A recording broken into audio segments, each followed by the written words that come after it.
আমি গতকালের যে কন্টেন্ট আমার ছিল সর্বশেষ, যেটাতে আমি সেনাপ্রধানের বক্তব্য নিয়ে আলোচনা করেছিলাম, তখন আমি বলেছিলাম যে আমি এরপর প্রধান উপদেষ্টার যে ভাষণটা ছিল আমাদের স্বাধীনতা দিবসের প্রাক্কালে দেওয়া ভাষণ, সেটা নিয়ে কিছু কথা বলবো।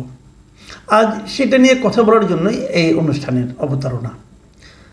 প্রধান উপদেষ্টার যে ভাষণটা উনি দিয়েছেন 25 তারিখ সন্ধ্যায়, সেই ভাষণটা আমার বিবেচনায় আমার কাছে খুব অর্থপূর্ণ ভাষণ মনে হয়েছে। তার এ যাবৎকালে যত ভাষণ ছিল, বিভিন্নটা বিভিন্ন প্রক্রিয়ার ছিল, বিভিন্ন আশাবাদের জন্য ছিল। এবারই প্রথম আমার যেন মনে হলো উনি এ পর্যন্ত কি করেছেন অথবা করতে পেরেছেন অথবা কি করতে যাচ্ছেন, তার যেন একটা হিসাব নিকাশ দেওয়া হলো।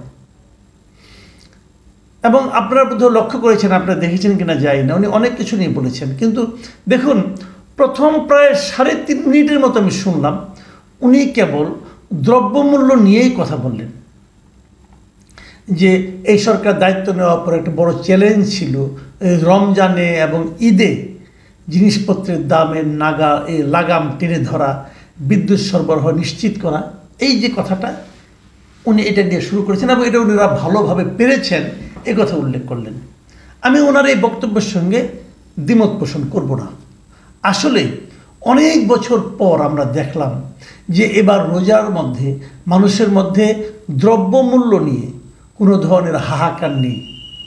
আমরা প্রতি বছর দেখি জিনিসপত্রের দাম বেড়ে যায় ঠিক রোজা আসলেই, এবং রোজার সময় মানুষ বেগুনি খায়, বেগুনের দাম বেড়ে যায়।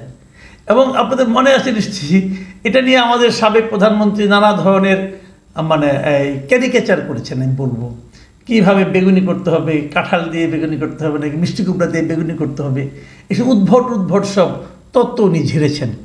তো এবার কিন্তু বেগুনের দামও বাড়েনি।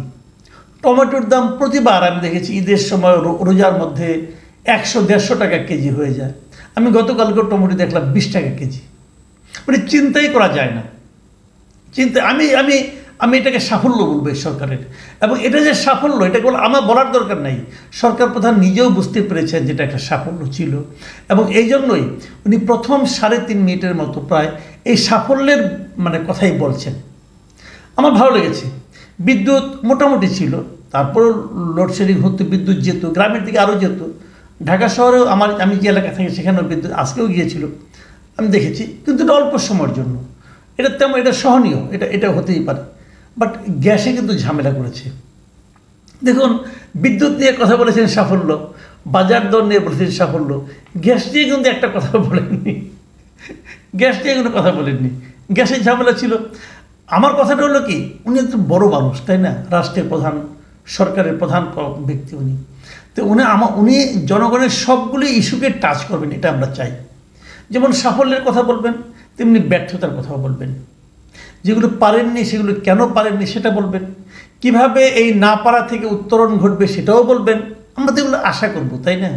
যেমন ধরেন আইন শৃঙ্খলা নিয়ে উনি তেমন কিছু বলেননি, এটা একটা বড় ব্যর্থতা। পারেননি তো উনি, কেন পারেননি ওনাকে বুঝতে হবে।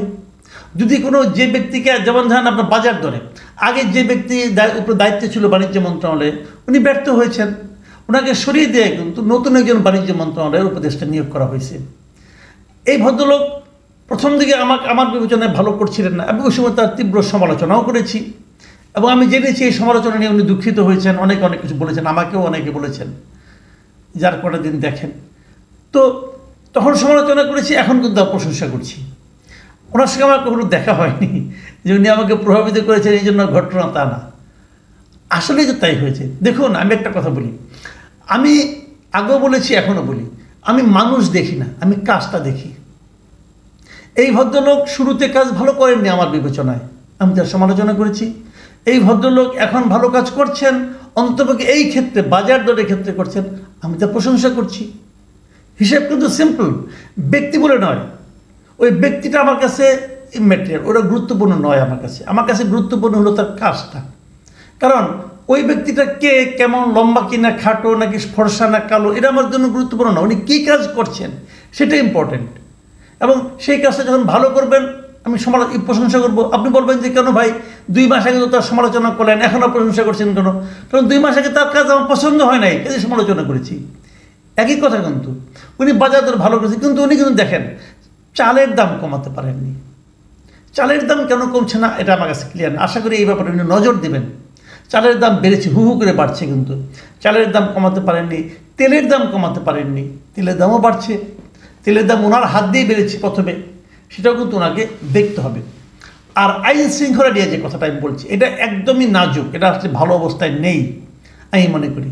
এবং স্বরাষ্ট্রমন্ত্রীকে গত কয়েকদিন ধরে দেখছিও না আমরা, প্রধান উপদেষ্টা সেটা নিয়েও কিছু বলেননি। তবে উনি অর্থনীতির কিছু সুফল নিয়ে কথা বলেছেন। আমি শুরু থেকেই বলছিলাম, একদম শুরু থেকে আমি বলছিলাম যে এই সরকার কিন্তু অর্থনৈতিক খাতে ভালো করছেন। ভালো করছেন মানে কি, আগে যেমন প্রতিদিন মানে হাজার হাজার টাকা, মানে কোটি কোটি টাকা, হাজার হাজার কোটি টাকা মানে বিদেশে পাচার হয়ে যেত, সেই পাচারটা মনে হয় রোধ করা গেছে আমার ধারণা আর কি। আমি যতটুকু বুঝি পাচারটা রোধ করা গেছে। ব্যাংক লুটপাটের যে মহোৎসব চলছিল সেটাকে থামানো গেছে, এবং এগুলির ভালো কাজ আমি মনে করি সালেউদ্দিন সাহেব ভালো কাজ করছেন। প্রধান উপদেষ্টাও কিন্তু এই বিষয়টাকে উল্লেখ করেছেন, এবং উনি আশা করেছেন যে মূল্যস্ফীতিও কিন্তু অনেক কমেছে। ফেব্রুয়ারিতে মূল্যস্ফীতি 9.32% হয়েছে, এর নিচে নেমে এসেছে, যেটা নাকি গত 22 মাসের মধ্যে সর্বনিম্ন। উনি আশা করছেন জুনের মধ্যে এটা কমে 8%-এর নিচে নেমে আসবে, যদি হয় খুবই ভালো। দেখুন আসলে কিন্তু অর্থনীতির মূল কথা।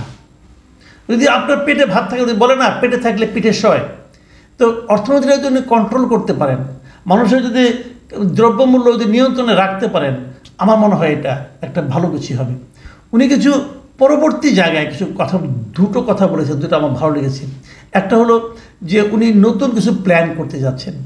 সেই প্ল্যানগুলির মধ্যে একটা হলো জাতীয় রাজস্ব বোর্ড বা এনবিআর যেটাকে আমরা বলি, সেটাকে ওনারা বিলুপ্ত করবেন, এবং বিলুপ্ত করে সেখানে দুটো বিভাগ করবেন। দুটো বিভাগ মানে একটা বিভাগ নীতি প্রণয়ন করবে, যে এইভাবে কীভাবে নীতি প্রণয়ন করবে, আরেকটা বিভাগ এইটাকে বাস্তবায়ন করবে, দুটো আলাদা বিভাগ করবেন। তাতে কী হবে, ব্যাখ্যা দিয়েছেন। এতে হলো যে সরকারের যারা নাকি পছন্দের ব্যক্তি, তারা যেমন আগে হাজার হাজার কোটি টাকা মানে রাজস্ব ফাঁকি দেওয়ার সুযোগ পেত, এই দুইটা যদি আলাদা করে দেওয়া হয় তাহলে সেই সুযোগটা পাবে না। এটা অতীব মানে উত্তম একটা ব্যাপার।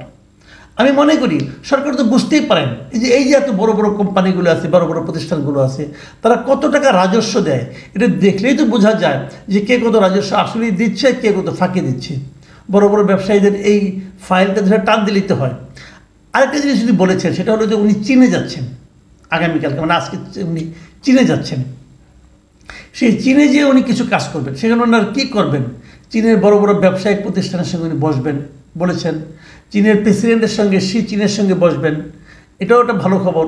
আবার চীন থেকে উনি সোলার প্যানেল, পৃথিবীর সর্ববৃহৎ যে সোলার প্যানেল আছে, প্যানেলের যে প্রতিষ্ঠান আছে যারা নাকি বানায় লংজি, তাদের সঙ্গে ওনারা বাংলাদেশে কারখানা স্থাপনের জন্য আলোচনা করবেন।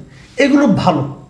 পাশাপাশি চীন থেকে আরও কিছু স্বল্প মূল্যে চিকিৎসা এবং অন্যান্য বিষয়ে মেডিকেল ক্ষেত্রের জিনিসপত্র আমদানির চেষ্টা করবেন, এবং আমাদের দেশ থেকে চীনে আম, কাঁঠাল, পেয়ারা এগুলো পাঠানোর ব্যবস্থা করবেন। এই একটা আলোচনা মোটামুটি উনি করবেন বলে জানিয়েছেন। দেখুন এটা কেন জানালেন, এটা হলো একটা খুবই সিগনিফিকেন্ট বিষয়, কিন্তু এই কারণে জানালেন উনি বোঝাতে চাইলেন উনি চীনের সঙ্গে একটা দীর্ঘমেয়াদী এবং গুরুত্বপূর্ণ একটা সম্পর্ক তৈরি করতে যাচ্ছেন। এই বিষয়টা হলো সবচেয়ে আলোচনার বিষয়, যে তাহলে কি ভারত থেকে মুখ ফিরিয়ে উনি চীনের দিকে মুখ ঘোরাচ্ছেন? এটা যদি হয় তাহলে এই আঞ্চলিক রাজনীতির ক্ষেত্রে আমি মনে করি একটা বড় পরিবর্তন ডক্টর ইউনূসের হাত দিয়ে শুরু হতে যাচ্ছে। সেটার ফল ভালো হবে কি মন্দ হবে, ঝুঁকিপূর্ণ হবে নাকি আরামদায়ক হবে, সেটা হয়তো আমরা আগামী দিনে দেখতে পারবো। কিন্তু একটা চেঞ্জ বোধ করে আসছে, এই চেঞ্জটাকে কে কীভাবে নেবে জানি না। এবং উনি পজিটিভ দিক অনেকগুলি বলেছেন, আমাদের রেমিটেন্স বাড়ছে এটাও বলেছেন। আসলেও রেমিটেন্স অনেক বাড়তেছে। একসময় তো রেমিটেন্স নিয়ে প্রবাসী যারা ছিল তারা তো রেমিটেন্স একদমই পাঠাতো না, বিশেষ করে হাসিনা আমলের শেষ দিকে। ওটা আবার নতুন করে বাড়ছে। এবার সামনে ঈদ উপলক্ষে তো আরও বাড়বে। তবে যে প্রসঙ্গটা আমার ভালো লাগেনি সেটা বলে শেষ করি। ভালো লাগেনি হলো নির্বাচন নিয়ে। নির্বাচন নিয়ে উনি সুনির্দিষ্টভাবে কিছু বলেননি। বাংলাদেশের অনেক রাজনৈতিক দল বারবার বলে আসছে, বিশেষ করে বিএনপি তো বলেই আসছিল যে আপনারা একটা নির্বাচনের রোডম্যাপ ঘোষণা করেন। রোডম্যাপ জিনিসটা কি? রোডম্যাপ বলে আপনি বলবেন যে নির্বাচনে একটা সম্ভাব্য ডেট দিবেন, আমি অমুক তারিখে নির্বাচন করব, অমুক তারিখে আমি শিডিউল করব, অমুক তারিখে আমি এটা ঘোষণা করব। মানে ধাপে ধাপে কীভাবে আপনি যাবেন, কোন রাস্তায় আপনি নির্বাচনের দিকে যাবেন এবং কবে নির্বাচনটা আপনি শেষ করবেন, তার একটা ধারণা আপনি মানুষকে দেবেন। বারবার তারা বলছে সরকার কেন এটা ঘোষণা করছে না, এটা আমি বুঝি না। ওরা বলুন যে আমি মার্চে নির্বাচন করব, অথবা বলুন অমুক সময় করব, এবং তারা রোডম্যাপ এখনই ঘোষণা করে দেন, সমস্যাটা কী তা বলেননি। উনি আবারও সে অস্পষ্ট জায়গা রেখেছেন। উনি বলেছেন এই বছরের ডিসেম্বর থেকে আগামী বছরের জুনের মধ্যে নির্বাচন হবে। এটা গেলে অস্পষ্ট না, একটু আমি মনে করি হতাশাজনক। হতাশাজনক কেন সেটা আমি বলছি, ডিসেম্বর থেকে জুনের মধ্যে যখন কেউ বলে তখন কিন্তু সাধারণত কেউ ভাবে না যে সেটা ডিসেম্বরই হবে। সবার ভাবনার মধ্যে কাজ করে তাহলে কি ফেব্রুয়ারি অথবা মার্চ অথবা এপ্রিল, এরকম কিন্তু ভিন্ন ভিন্ন ভাবনা আসে, কিন্তু ডিসেম্বরটা কিন্তু মাথায় কারো আসে না। আমরা কিন্তু এতদিন ধরে নিয়েছিলাম নির্বাচনটা